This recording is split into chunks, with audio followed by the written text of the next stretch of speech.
no doubt that the efforts that America invested, and of course President Trump that came with a very powerful message right after his elections, and they were coordinated, both administrations. So altogether, of course, the involvement of America, the strong involvement of America, the strong involvement of President Trump was very, very influential and helpful during the last weeks. There are reports that President Trump's warning that all hell will break loose on all sides was not just a warning to Hamas, but a warning to Israel as well. The Wall Street Journal is reporting that his envoy, Steve Witkoff's meeting with the Prime Minister last week, he said that the President has been a great friend of Israel, and now it's time to be a friend back.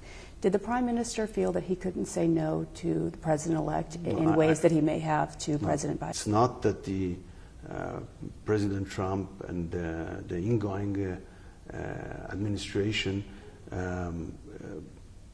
force us to do something we didn't want to do. We worked together to achieve a goal that was very important for us, and President Trump was very helpful in achieving that goal.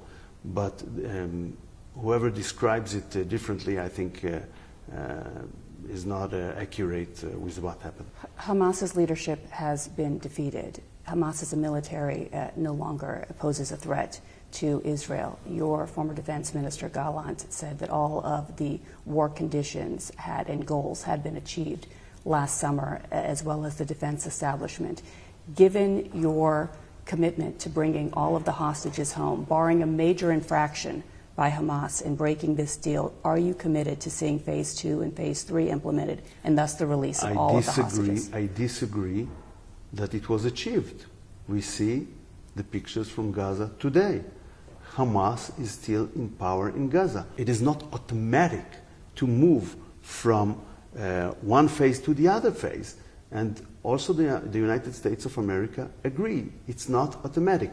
We will negotiate with good faith. We want the full deal to be successful, but we will not abandon the objectives. If we could achieve these objectives in another way. So what is the threshold for reaching that goal of dismantling and defeating Hamas completely? Is it every single Hamas fighter? And doesn't that make it more difficult to reach that threshold if you don't have a day-after plan as to who will be running Gaza, if not Hamas? We negotiated the day after, previously with Secretary Blinken. We will have to discuss it with the next administration that will begin tomorrow.